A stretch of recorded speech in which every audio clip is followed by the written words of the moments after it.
Hello, Ocho Libre here today, and we are going into the Broad Museum to see the fabulous collection of Basquiat paintings. I recently was at King Pleasure, which is literally right across the street from the Broad Museum, which you see here. And it's a great exhibit. I did another video, you can see that one on my channel here. But this is just for the Broad, which has a permanent collection of, I think, 13 paintings, which Eli and Edythe Broad bought in, I think, 1984, very early in Basquiat's short career, which only lasted till 1988. The Broad is right across the street from the Disney Music Center, which is the amazing Geary building. And I can't go ahead without telling a little bit of a story about it. So if you look at the Broad Museum, it has an interesting, a cool facade, but essentially it's a box, which is the most efficient way to build a building. And Broad started out his career as a tract home builder, building little small affordable homes. That was long before he became a billionaire. But he built a house in Brentwood, which supposedly, well, they did commission Geary to design it, but apparently Broad in his business sense and Geary in his architectural sense didn't mesh very well. So Geary left the project. Apparently Broad always would call it a Geary. Geary would disclaim it and say he didn't do it. Broad also built this house in Malibu, designed by Richard Meyer, the famous architect who also designed the Getty, the billion-dollar Getty, which is on top of the hill in Los Angeles. But even if you don't go to either museums, it's worth it just to go downtown LA and look at these buildings, particularly this one by Geary, which is just, an incredible sculpture. This is supposedly the sketch Geary made. I love these architectural sketches before, conceptual sketch for the clients. And then this is a picture of it in construction. Somewhere I read an article about the thousands of different steel beams, each one an individual design. They had to create sophisticated 3D software to build it. It was completed in 2003. But I digress. What I'm really here to talk about is Basquiat, one of my favorite artists. I think he's just so exciting, so different, so incredible. And the Broad has a great collection. The Broad has a great collection of contemporary art, and it's definitely a must-see after you look at the Geary building. I actually have a small copy. It's about, 3 feet by 3 feet that I bought from a company. I think it's called Art Fronts. I don't know how they reproduce them, but at any rate, I look at it every day, and it's a super cool head. He did, I don't know, maybe 10 or 15 giant heads like this, skulls, masks, whatever you want to call them.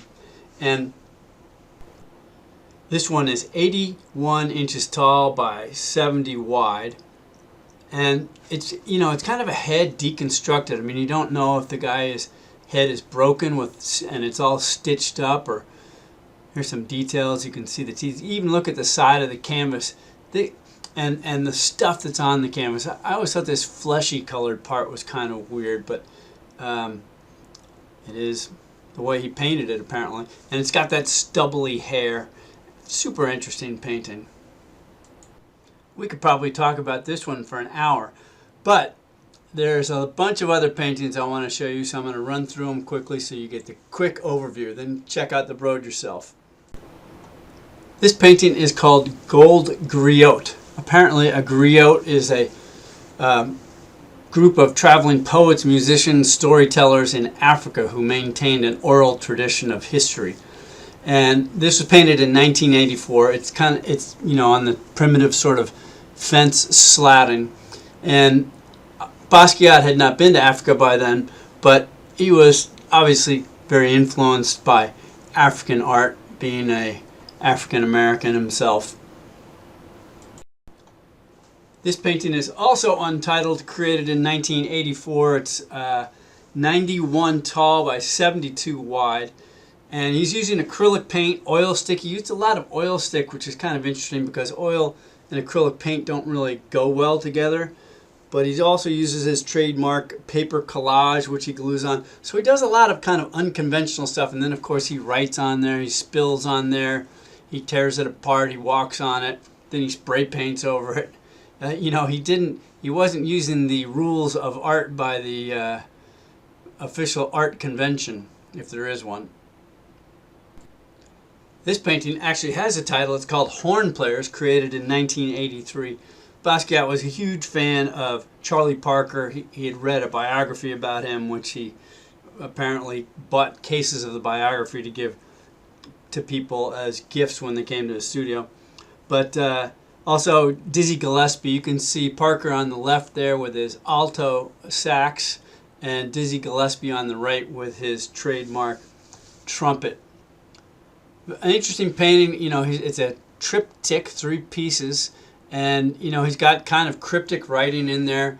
Some insider knowledge. Pre, I think, is the daughter of Charlie Parker, and he uses his wife's name. But just kind of interesting to see, the pictures, and also sort of see what he's writing. And in between, there's sort of an African mask type of thing going on. The Melting of Ice, 86 tall by 68.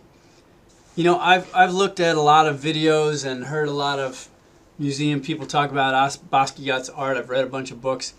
And it's funny because sometimes you'll hear people go on and tell you stories. I looked up to try and find more information of this. I don't know what melting of the ice means, but you'll hear all kinds of stuff. I don't think Basquiat himself really even explained stuff, or if he did, he was a bit of a charlatan and he messed with people. But you've got this big head up there in the top right, and then you've got non-toxic, eye of the Horus. I don't know what that means. All kinds of stuff. It was a flow of consciousness of Basquiat's RX, medicine, BIP cartoon stuff, railroad tracks, shepherd. What do you see in there? I think that's one of the things that's just so fascinating about Basquiat's art is, what the hell was he thinking? This one's called Obnoxious Liberals, 1984. 68 tall by 102 wide. So I guess, there's an obvious theme here. Obnoxious liberals. It's right there in the middle of the painting. Also asbestos, Samson. And you'll see on there, not for sale. Apparently when Basquiat got super hot, which was, 83, 84, people were just coming in. Supposedly Mick Jagger shows up at his studio one day, wants to buy a painting. They were trying to take stuff from him that wasn't even finished. So he literally wrote on some of his paintings, not for sale. This one is one of my favorites. I like it so much I even made another Joe of my own. But it's called Eyes and Eggs, 1983, 119 tall by 97 wide. I don't really know what the genesis of this one was. If there was a person, I couldn't find out anything about it. But it's obviously a black man, a cook, and he's got those 2 fried eggs sizzling away. But if you look closer, and I've got some detail shots here, this is actually painted. Again, he's using the oil stick with acrylic paint, and you can see his sneaker prints all over the place. It's a painting tarp, and it's actually, I don't know if it's on doors, but it's got there are 4 hinges there holding it together. There's something about his expression which is so great, and it's so simple. It's just white canvas with blue, red, and black. As I told you, I liked it so much that I made a adaptation of Joe and sent it to a friend of mine whose name is Joe and lives in Oregon. He's white. This one is called Pink Devil, 1984, 66 tall by 60 wide, and super cool painting. I think it to me it looks like a beetle, some kind of a bug. But obviously you can see how the devil fits in there too. Kind of African mask devil. And it's got great color throughout the complementary reds and greens. But there also is a ton of scribbling, writing, doodling drawings, which you can't even see from this distance, which gives it a whole sort of second set of interest. Just quickly on the next three, this one's called Deaf, even though it says on the top of it Blind Harp Player. Not sure what the connection is there. A very simple drawing with a kind of a very deep and varied red background. The next one is called Wicker. That's from 1984. All kinds of stuff going on in this one. Henry Armstrong.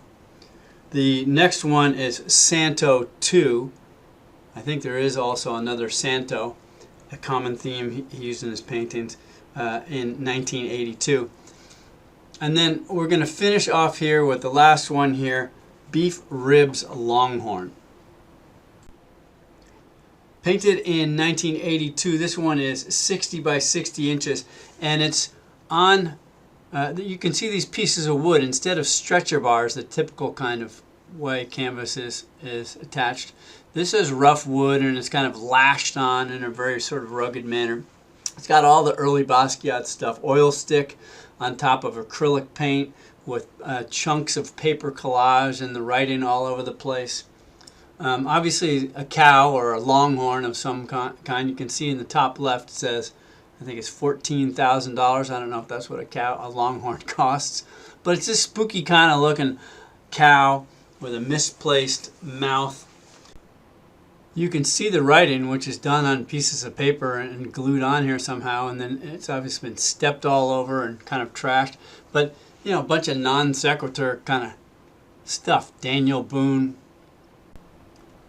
something about Chinese, stuff about brand name, potatoes, tobacco, bread, soldiers, debts. You know, is there a connection for all this stuff? Is it just words added onto the design? I guess we'll never know. It's a shame Basquiat wasn't around. He was just a little bit younger than me, and it would have been interesting to see where he would have gone. Okay, I hope you enjoyed this. Check out the Broad Museum. It's a fabulous place. There's a Mark Bradford painting in there that I just love. That's 12 feet tall by 50 feet long. You got to see it. OchoLibre.com. Thank you.